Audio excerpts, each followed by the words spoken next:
오늘 사건은 다윗의 장남 암논이 그의 이복 동생 다말을 범하고 그게 인간에게 할 수 없는 그러한 악한 일, 수치스러운 일이 다윗 가문의 비극이 시작되는 그 사건에 대해서 이야기하고 있습니다.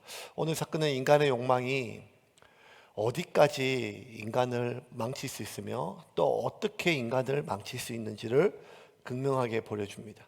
인간이 가지고 있는 인간의 욕망, 결국 사람이 사람을 망가뜨리는 것은 엄청난 외부의 자연재해나 큰 질병이나 불행이 아니라 결국 그 사람 안에 있는 욕망이 그를 파괴하고 무너뜨리게 됩니다.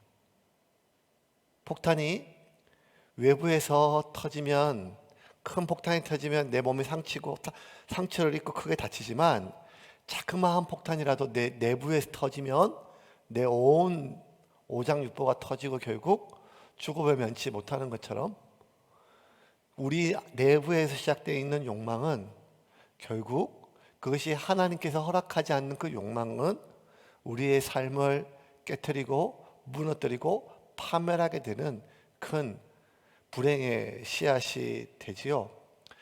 오늘 이 일이 어떻게 시작됐는지 사무엘서 기자는 이 암논이 다말을 범한 이 일이 사실은 다윗이 밧세바를 범한 일과 아무 상관없거든요. 그런데 그럼에도 불구하고 이 암논이 다말을 범한 사건을 기록하면서 그 시작을 무엇으로 이렇게 기록하는가 하면 1절입니다. 한번 보겠습니다. 1절입니다. 1절 같이 읽겠습니다. 그 후에 이 일이 있으니라. 다윗의 아들 압살롬에게 아름다운 누이가 있으니 이름은 다말이라. 다윗의 다른 아들 암논이 그를 사랑하나. 그 후에 이 일이 있으니라. 그 후에라는 것은 다윗이 압살롬을 범한 일, 압살롬이란다. 진짜 얘가 완전 막장이죠.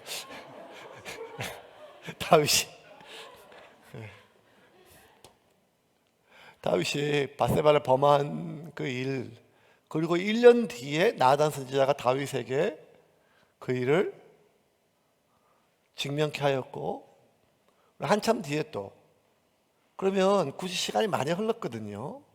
그런데도 불구하고 사무엘서 기자는 암논이 다말을 범한 이 사건은 시간이 중요한 것이 아니라 결과적으로는 그 일 후에, 그 일로 인하여 이 다윗 가문에 이어지는 비극과 재난의 시작이라는 거예요. 하나님이 다윗을 용서하였습니다.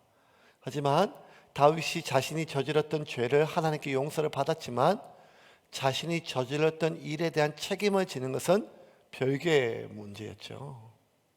결국 그 대가를 자기가 지불하게 되는데, 그것은 자신의 집안에 있는 아들이 아버지를 죽이고 나라를 빼앗고 백주 대낮에 아들이 아비의 여인들을 범하는 이 사건의 비극이 결국 이제 오늘 시작이 되고, 그 일의 시작은 그 일, 다윗이 밧세바를 범하고 더 악랄하게 그 사실을 감추기 위하여 자신의 충성스러운 부하 우리아를 간악한 계략으로 죽였던 그 일로 인해서 그 이후에 이 일이 시작이 됐음을 강조하고 있습니다. 다윗의 아내 중에 미아가라고 하는 아내가 있었는데, 아내가 여럿이었잖아요.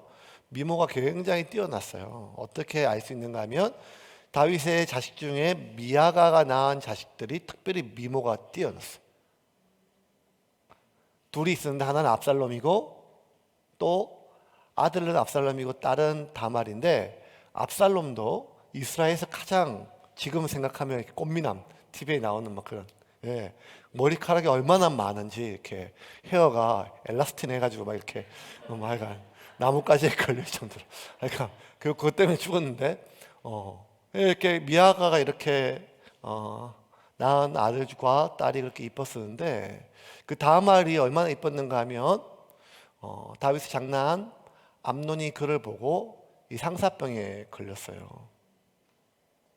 그 성경에는 사랑이다, 암논이 다말을 사랑하여 아하브라고 표현했지만, 사랑이라고 번역됐지만 사실은 굉장히 성적인 정력이 거의 대부분이었음을 우리 오늘 본문을 통해서 알 수가 있죠. 2절 한번 볼까요? 2절 같이 보겠습니다. 2절입니다. 그는 처녀이므로 어찌할 수 없는 줄을 알고 암논이 그의 누이 다말 때문에 울화로 말미암아 병이 되니라. 울화로 번역된 단어가 야차르라고 하는 단어를 썼는데, 야차르는요 짜내다 막 이런 뜻이에요. 그러니까 그 포도주틀에 포도주를 넣고 막 짜내는데 이게 막 터져 나오는 거 지금. 그러니까 이게 상사병이 걸린 거죠. 너무 좋은데, 안고 싶은데, 어떻게 하고 싶은데 자기 여동생이었고, 또 더 중요한 것은 사실 지금은 용납할 수 없지만 2000년, 지금 한 3000년 전이거든요. 3000년 전에 이 이스라엘 땅에서는 형제끼리도 결혼이 또 가능했던 그런 상황이었어요. 근데 처녀였으니까 결혼을 하지 않고, 또 자기 아버지한테 달라고 말할 수 없으니까, 그 처녀였던 그 다말을 범할 수 없으니까 막 그냥 우라통이 터진 거죠. 상사병이 터져서 거의 병이 나서 견디가 없을 정도로. 그 병이 나서 말고 이제 상사병으로 사람이 죽는 것처럼 지금 죽을 지경입니다.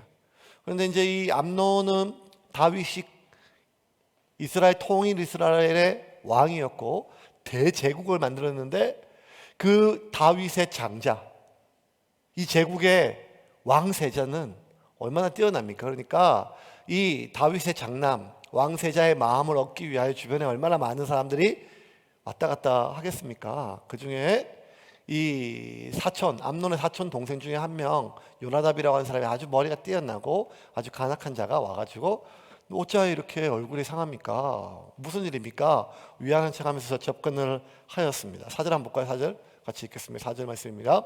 그가 암논에게 이르되 왕자여 당신은 어찌하여 나날이 이렇게 파리하여 가느냐 내게 말해주지 아니하겠느냐 하니 암논이 말하되 내가 아우 압살롬의 누이 다말을 사랑함이니라 하니라.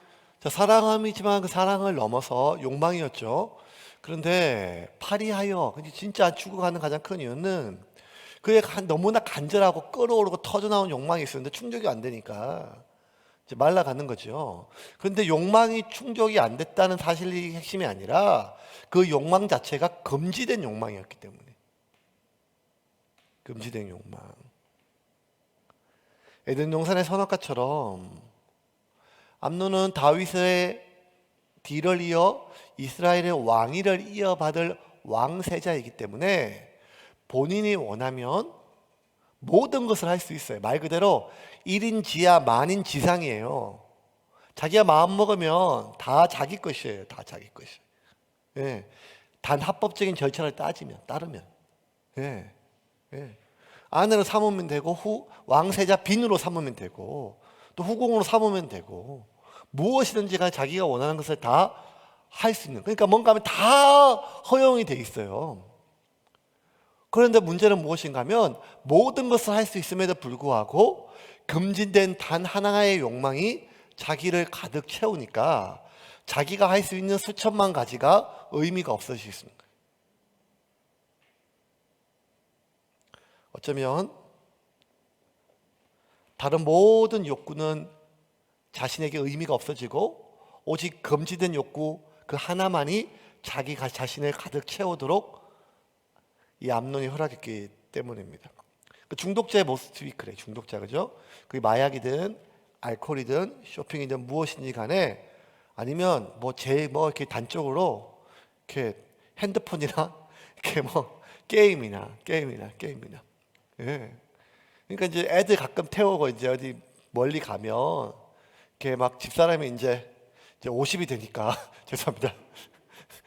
꽃이 좋고 산이 좋고 그런 모양이에요. 그래서 야 너무 좋다, 날씨가 좋다, 꽃이 좋다 그래가지고 막 뒤에 있는 애들 보고 하민아 저 꽃 좀 봐라, 영진아 그 꽃 좀 봐라. 지금 꽃이 좋을 나이입니까 걔들이? 예, 핸드폰에 지금 꽃미남들이 나오고 막 여기 있는데요. 그래가지고 영진이도 막 그냥 열심히 지금 게임 보고 있는데요. 그러니까 계속 혼자 막 얘기를 해요.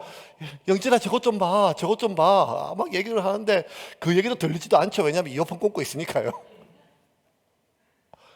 그러면 이제 막 속이 터지는 거예요, 엄마는. 아니 좋은 것 좀 보지, 왜 하루 종일 집에서도 봤는데 밖에 나가면 이 꽃도 보고 하늘도 보고 자연도 보고 왜 그러냐고 막 얘기를 하죠. 예, 막 우라가 터지지 않겠습니까? 왜냐하면 이 좋은 걸 보는데 저 하나 쬐끄만 요거예요.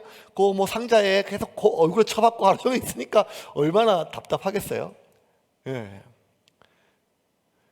그 중독이라는 것은 우리가 볼 많은 것들이 있는데 그 많은 것들에 대한 욕구가 없어 무의미해지는 거예요.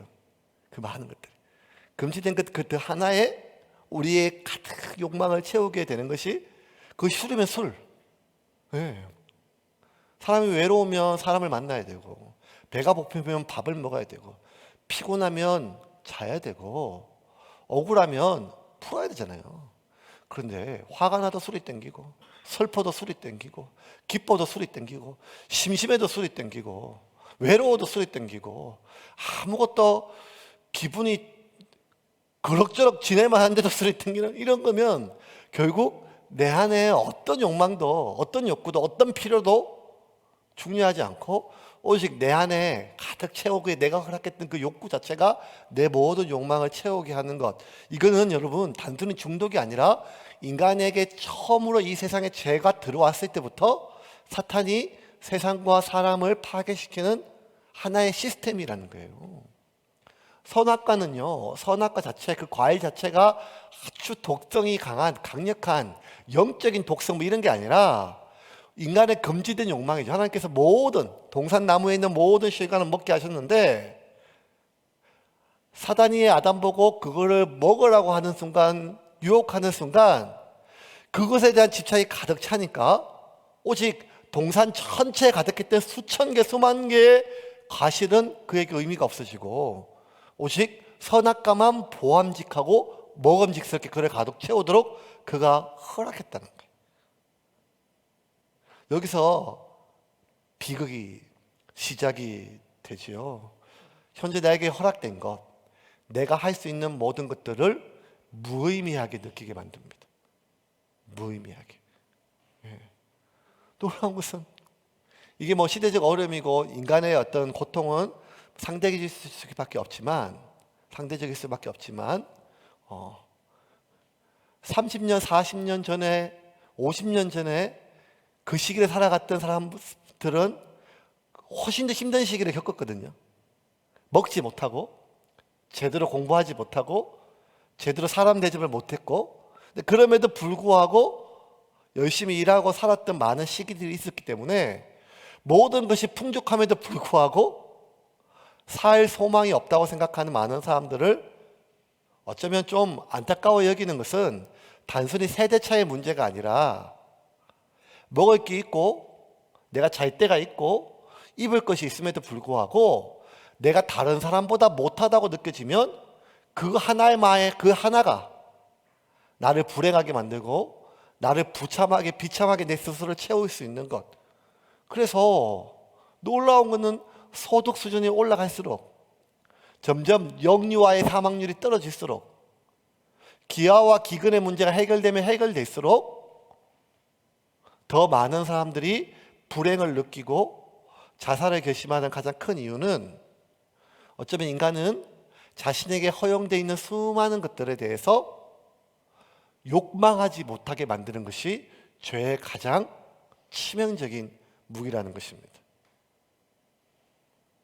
그것은 결국 그 하나의 금지된 욕구가 내 자신을 가득 채우도록 내가 내 자신을 허용했을 때 그때부터 비극이 시작이 되는 거죠. 흔히 뭐 이렇게 얘기를 하죠. 아니 교회 다녀서 이것도 하지 말고 이것도 하지 말고 이것도 하지 말면 무슨 재미로 사냐. 수요일날 피곤한데 여기까지 앉아있고 지금도 핸드폰 앞에서 예배드리는 여러분들은 뭔 재미를 이렇게 하고 계십니까? 예. 제가 뭐 그렇게 웃긴 것도 아니고 노래를 잘하는 것도 아니고 노래를 잘하면 제가 오늘 찬양인들 했죠. 뭐 이렇게 뭐 때문에 그냥 그 전부 다 이게 무슨 재미가 있는 것도 아니고 뭐가 있는 것도 아님에도 불구하고 이곳에 나와서 예배를 드리고 핸드폰으로 예배를 드리고 TV를 보러 예배를 드리는 가장 큰 이유 어떻게 보면 재미도 없고 그 묶여있는 것처럼 보이지만 여러분 하나님께서 허락해 놓은 그 틀 안에 우리가 누릴 수천 가지가 있거든요. 성은 결혼 안에서 누릴 수 있는 하나님이 고안하신 최고의 발명품이었어요. 결혼 안에서. 그런데 인간은 세상은 사탄은 결혼 안에서의 성이 아니라 결혼 밖에서의 성이 훨씬 더 자극적이고 쾌락적인 것처럼 느끼게 만드는 이 세상 속에서 성만 그런 것이 아니라 결혼 안에서 누릴 수 있는 많은 것들, 가정 안에서 누릴 수 있는 많은 것들, 교회와 이 세상 안에서 하나님께서 정해놓은 그 법과 체계 안에서 누릴 수 있는 우리에게 많은 것들이 있음에도 불구하고 결국 세상은, 사탄은 우리로 하여금 우리가 즐기고 누릴 수 있는 그 많은 것들을 무의미하게 만드는 겁니다. 왜? 나에게 들어온 그 한 가지의 금지된 욕망이 나의 안에 가득 채우도록 나를 허락했기 때문입니다. 그것이 돈이든, 그것이 성이든, 그것이 성공이든, 그것이 내가 누구보다 뛰어나다고 하는 인정이든 무엇이든지 간에. 요나답의 계획은 탁월했어요. 왕세자가 점점 상사병으로 죽어가는, 파리하게 점점 말라가는 상황을 보고 하나 꾀를 내어줍니다. 탁월한 참모죠.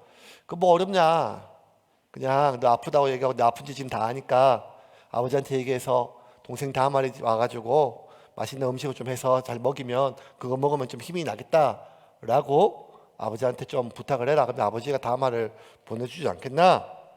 사실 그 당시에는요, 이렇게 아픈 사람에게, 팔레스틴 지역에는 여성이 아픈 사람에게 가서 음식을 만들어주면 그것이 굉장히 처음 이렇게 미덕이었어요, 하나의. 그래서 이 부탁을 했을 때 이 다윗은 추호도 의심하지 않았고, 그냥, 그리고 이 다말 역시 오빠니까, 아프니까 좋은 마음으로 그렇게 청하했을 때 가서 음식을 만들어 주었어요. 그래서 이제 음식을 만들어 주려고 하니까 8절 한번 보고 8절입니다. 8절 말씀입니다. 같이 보겠습니다. 다말이 그 오라버니 암논의 집에 이름에 그가 누웠더라. 다말이 밀가루를 가지고 반죽하여 그가 보는 데서 과자를 만들고 그 과자를 굽고. 착하죠. 선한 마음이에요. 근데 이제 이 암논이 나쁜 놈이 수작을 부리기 시작합니다. 사람들 다 나가라고 합니다. 그때 벌써 낌새를 알아차려야 되는데 너무 착하니까 모르는 거예요. 두 번째는 그 멀리 말고 가까이 와서 이렇게 좀 구워달라고 얘기를 합니다.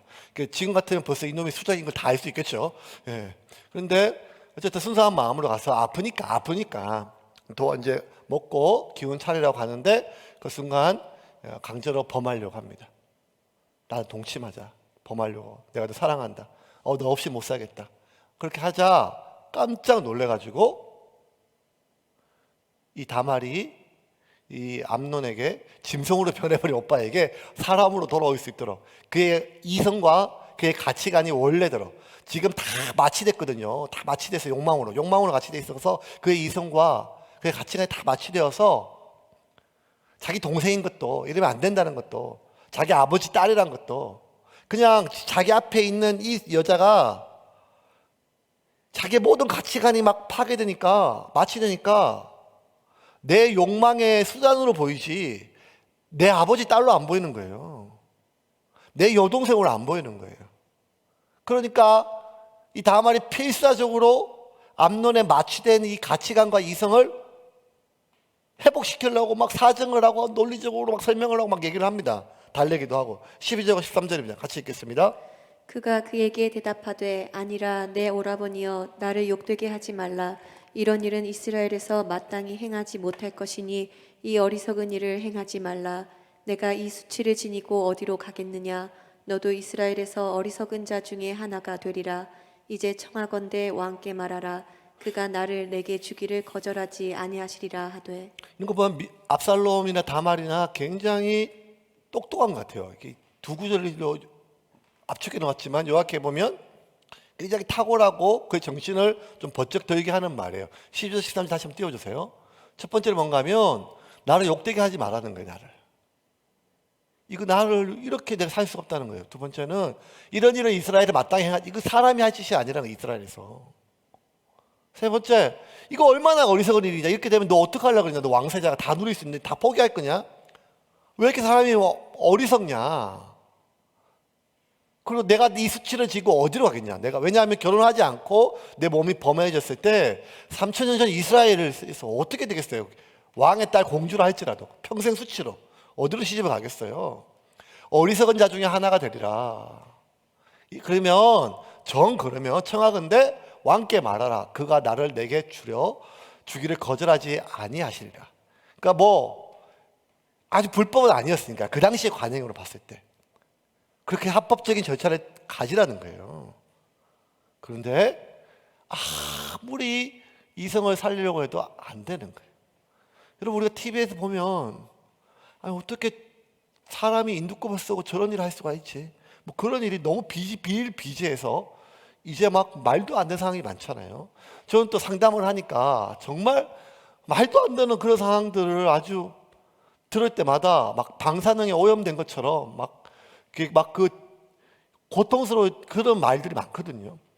그러니까 사람이 사람한테 어떻게 저럴 수가 있지? 막 이런 것들을 했을 때 아니 어떻게 이게 가능하지 하는 생각이 들죠. 근데 여러분 사탄은요 그 사람을 무너뜨리기 위해 제일 먼저는 금지된 욕구로 그 사람을 자극하지만 처음에 시작은 금지된 욕구로 자극해서 그 욕구가 그를 가득 채우게 돼서 다른 욕구들을 무력화시켜요.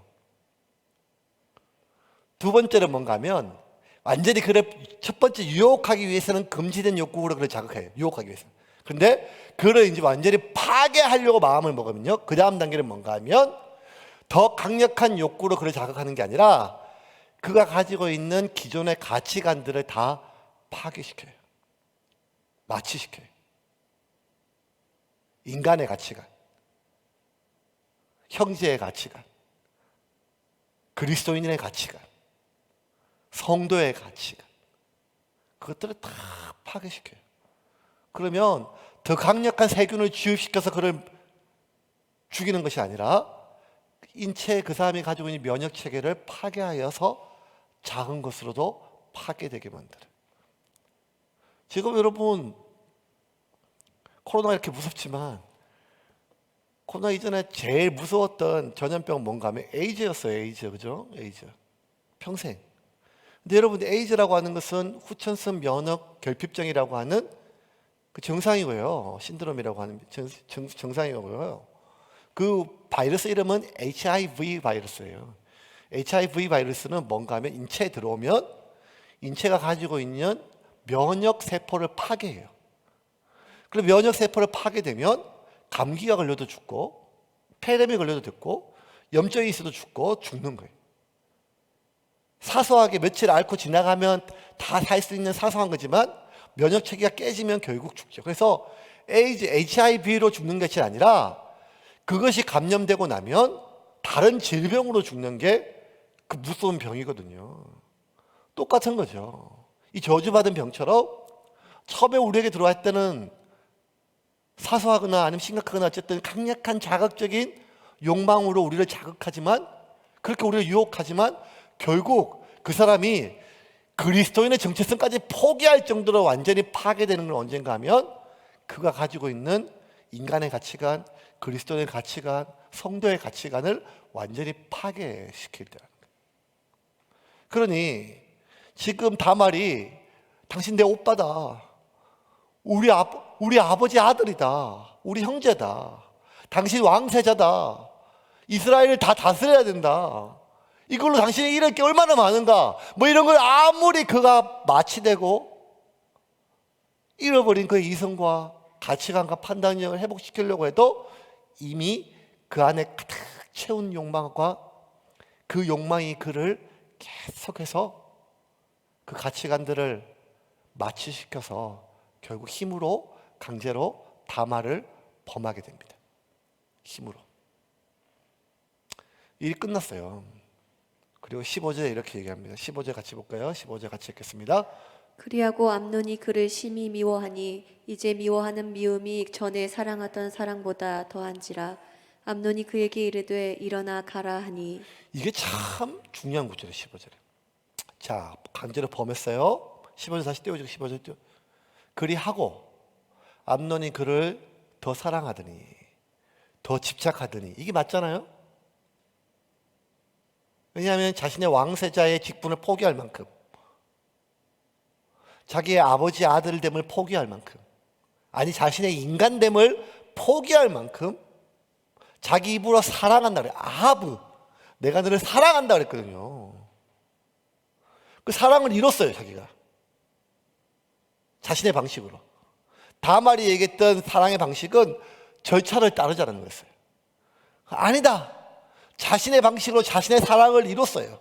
그러면 내가 내 왕세자됨을 포기할 만큼 너를 사랑하고, 내가 이 나라의 왕에 대해서 누릴 수 있는 모든 것을 포기할 만큼 너를 사랑하고, 내가 차라리 나의 인간됨을 포기할 만큼 너를 원한다고 했으면, 그리고 사랑한다고 했으면, 그것을 이뤘으면, 그리하면 논리적으로 암논이 그를 심히 사랑하고 암논이 그를 더 집착하더니 이게 맞잖아요. 그런데 뭐라고 하면 그리하고 암논이 그를 심히 미워하니, 이제 미워하는 미움이 전에 사랑하던 사랑보다 더한지라. 암논이 그에게 이르되 일어나 가라 하니. 그러니까 이거 진짜 이 암논 나쁜 놈이다, 이런 놈이 진짜 죽일 놈 어딨냐, 이게 다윗 아들이 맞네, 뭐 이렇게 생각할 게 아니라 인간이 가지고 있는 욕망의 허구란 게 이런 거예요. 그것이 나 안에 가득 채웠을 때 다른 어떤 욕구들도 다 무의미하게 만들 정도로 내 안에 가득 채웠어. 그게 나를, 내가 지금까지 만들고 지켰던 소중한 것들 있잖아요. 그 나의 가정이든 나의 신앙이든 나의 거룩이든 나의 가족이든 나의 직업이든 사람들과의 나의 수많은 내가 쌓아왔던 이미지든 무엇이든지 간에 그것을 지키고 만드는데 얼마나 오랜 시간이 걸렸어요? 얼마나 소중해요? 그런데 그 모든 것들을 포기할 만큼 너무 강렬하게 내 안에 가득 채웠어요. 아니, 내가 지금 죽어간다, 이거 없으면 안 된다, 이거 없으면 안 된다. 그렇게 그 모든 것들을 포기할 만큼 강렬했고 강했던 욕구지만 결국 그 욕구가 영원할 것 같았고 그 욕구가 늘 지속될 것 같았지만 순식간에 빵빵했던 풍선이 터진 것처럼 실체가 하나도 없이 날아갔던 거예요. 그 욕망은 실체가 있는 것이 아니라 허구였어요. 우리의 뇌 안에서 만들어진 허구였다는 거예요. 그리고 그 욕망의 실체가 깨진 후에 놀랍도록 그의 안에 있던 가치관과 이성과 양심의 마취가 깨어났어요. 그러니 정신 차리고 보니까 자기가 저질렀던 짓이 인간됨을 포기하는 일이었다는 거예요. 자신이 저질렀던 일이, 자기 앞에 있는 이 여인이 내 여동생이라는 거예요. 자기 앞에 있는 이 여동생이 우리 아버지 딸이라는 거예요. 너무나 명확한 사실인데도 불구하고 너무 어리석게 사람들이 그 일을 잊어버려요. 얼마 전에 공중파 뉴스 진행자였던 앵커가 몰래카메라를 촬영하다가 잡혀가지고 재판받고 뭐 이런 일이 비일비재하잖아요. 그런 일을 했을 때 자기가 수없이 많이 그런 사건들을 앵커로서 뉴스에서 자기가 고발하고 말했던 사람인데도 불구하고 이 일이 얼마나 수치스럽고 이 일로 인해서 얼마나 삶이 파괴되는 걸 알면도 불구하고 어느 순간 자신의 욕망이 왔을 때 무슨 귀신 들린 것도 아니고 무슨 정신이 이상해진 것도 아니고 그 순간 그 욕망이 자신을 가득 채우도록 허락했을 때 자신도 모르게 아니라 자신이 알고도 그 죄를 저지르고 결국 그것이 밝혀져서 당했던 수많은 수치들 속에서 자기가 잃었던 많은 것들을 보면 우리 안에 들어와 있는 이 허구가, 이 거짓되고 위장된 욕구가 결국 우리를 어떻게 파괴시키는지를 보면 우리는 우리 속에 들어와 있는 욕망의 실체에 대해서, 정체에 대해서 다시 한번 곱씹을 필요가 있다는 것입니다. 이 암논이 나쁜 놈인 거 뭔가 하면 정신을 차렸으면 자기 앞에 있는 이 여인이 여동생이 드러났으면 그렇게까지 하면 이 여동 그거 수습해야 될 거 아니에요. 아내를 맞아든지 뭐라든지. 그런데 뭐라고 하면 이 여인을 치워버리라고 얘기를 해요. 17절 볼까 17절. 17절 같이 읽겠습니다. 시작. 그가 부리는 종을 불러 이르되 이 계집을 내게서 이제 내보내고 곧 문빗장을 지르라 하니 이 계집. 그전까지 여동생 다말 부르다가 이 계집. 15절 17절 다시 또 있어요. 그가 부리는 종을 불러 이제 이 계집을 내게서 이제 내보내고 곧 문빗장을 지르라. 이 계집으로 번역된 조트라고 하는 단어는요, 이것이라고, 그러니까 사물에 대해서 써요. 사람이 아니라 사물. 이거 치우라는 거지. 아니, 오케이, 그래요. 자기 욕망이 해결됐으니까 필요가 없겠죠. 그 치우라 할 수도 있어요. 그런데 그를 미워하는 미움이 이전에 사랑하는 사랑보다 더 컸다는 말은 미움을 너무 혐오하고 견딜 수 없을 만큼 밉다는 말이에요. 그렇게 미울 필요 없는 거거든요. 그런데 앞에 있는 이 다말이 미워서 견딜 수가 없는 거예요. 혐오해서. 샤네, 심히 미워하느라 샤네는 경멸, 혐오, 우리가 견딜 수 없는 거예요. 바퀴벌레나 뭐 아주 힘든 걸 보면 견딜 수 없을 만큼. 왜 그렇게 미워할까요? 왜 그렇게 혐오할까요? 왜 그렇게 치워버리지 않으면 숨도 쉬지 못하고 견딜 수 없을 만큼 왜 고통스럽게 만들까요? 그 이유는 그의 마취됐든 그의 욕구가 해결되고 난 뒤에 그의 가득 채웠던 욕망이 그를 연기처럼 빠져나간 뒤에 마취에서 풀리는 것처럼 그의 가치관과 그의 이성이 회복되었을 때 그가 저질렀던 일에 대한 수치감과 자신이 얼마나 혐오스러운 일을 했는지 자기가 자각됐을 때 견딜 수가 없었던 거예요. 마치 뭐 똑같은가 하면 큰 수술하고 마취에서 깨어날 때 그 아픔에서 견디지 못한 것처럼 그 이성과 그 판단으로 봤을 때 자신이 저지른 이 일에 대해서 그 수치심과 자괴감과 혐오감을 자기가 감당이 안 되는 거예요.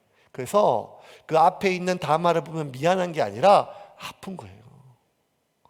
그 앞에 있는 다말의 수치가 다말의 그 여동생이 당했을 그 아픔이 공감되는 게 아니라 자신에 대한 어떤 수치가 드러나서 견딜 수가 없는 거예요. 그래서 이 다말을 치우라고 그렇게 이야기합니다. 자기 수치와 자기 혐오가 그 다말한테 투사되어서 그를 치우라고 합니다. 이것이 더 악한 거였어요. 다윗이 밧세바를 범한 것은 욕망 때문에 넘어졌다 하면 그 사실을 감추기 위해 덮기 위하여 반복적으로 간계한 계략을 써서 우리아를 죽인 것이 하나님 보시기에 더 악한 것처럼 암논이 다말을 범한 것보다 더 악한 것은 그 뒤에 있는 이 뒤처리가 하나님 보시기에 너무 악했다는 거예요. 결국 이 일이 다 알려졌어요. 다윗도 알았어요. 이 소식을 듣지 어떻게 했을까요? 다윗이 심히 분노했어요. 심히 분노했어요. 오늘 22절에 보면 21절에 읽지 않았지만 21절에 보면 다윗 왕이 이 모든 일을 듣고 심히 노하니라. 이 심히 노하느라 하라라고 했는데 이 하라는요 그냥 완전 폭발한 거예요. 분노가. 다윗이 성경에 이 하라 두 번 나와요. 두 번. 이번에 노한 거가 또 언젠가 하면 12장 5절 여러분 나단 선지자가 다윗에게 와가지고 한 부잣집에서 가난한 집 양 한 마리밖에 없는 그 집에 걸 빼앗아가지고 딸처럼 여기는 양을 잡아가지고 손님 대접했다는 얘기 듣고 너무 분노해가지고 크게 분노해서 그놈 내가 오늘 안 죽이면 내가 진짜 내 손에 장을 지긴다 할 때 엄청난 분노한 것처럼 12장 5절을 볼까요? 12장 5절 같이 읽겠습니다. 12장 5절 같이 읽겠습니다. 다윗이 그 사람으로 말미암아 노하여 나단에게 이르되 여호와의 살아계심을 두고 맹세하노니 이 일을 행한 그 사람은 마땅히 죽을 자라. 그 죽이지 않고는 견딜 수 없을 만큼의 분노예요. 그러면 암논에 대한 분노잖아요. 암논이 저질렀던 일에 대해서. 그런데 다윗이 암논을 죽이기는커녕 징계하지 않아요.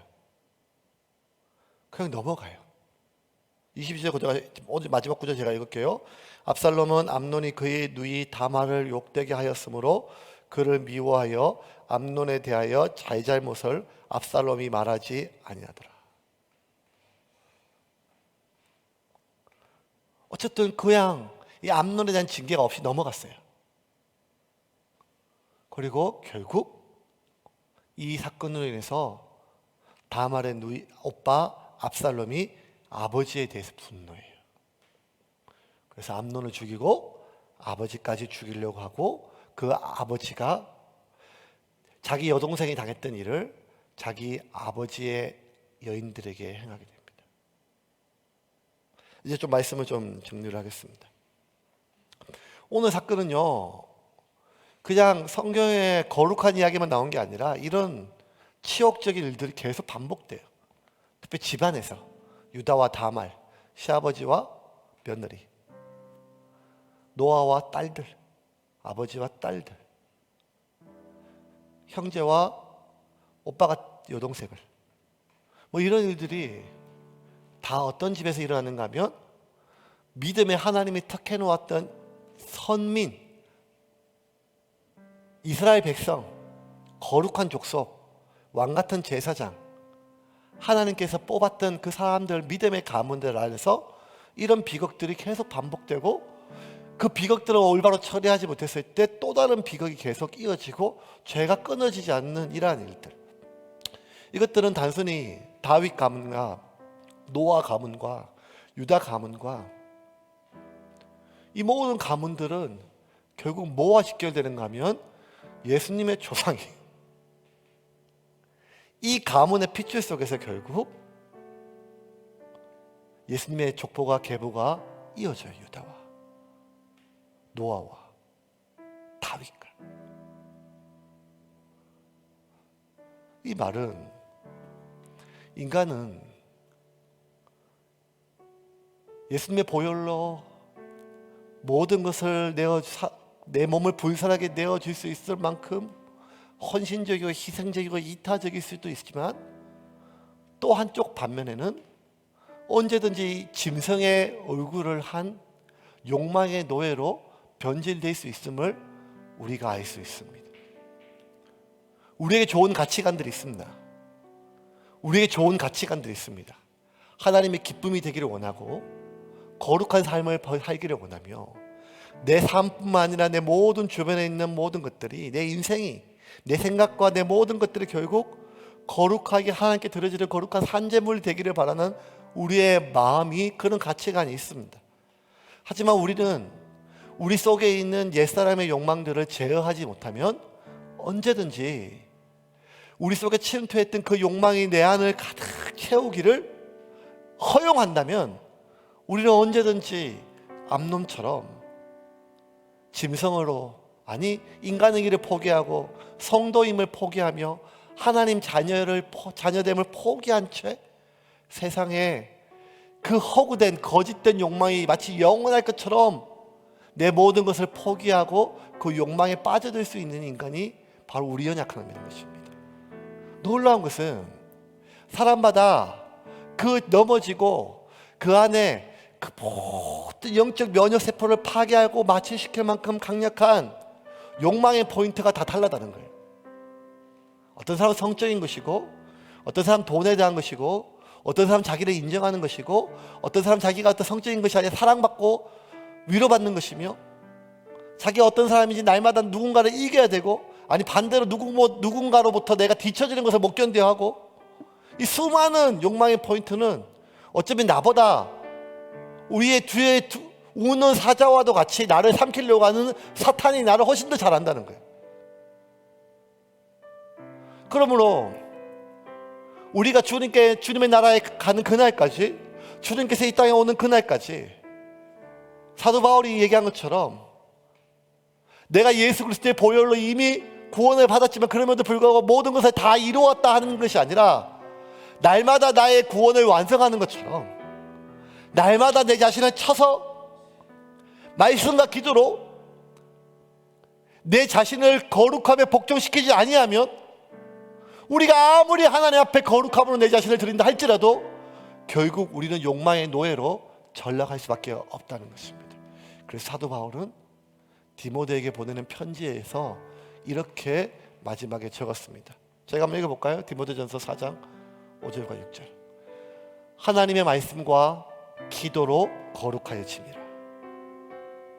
내가 이것으로 형제를 깨우치면 그리스도 예수의 좋은 일꾼이 되어 믿음의 말씀과 내가 따르는 좋은 교훈으로 양육을 받으리라.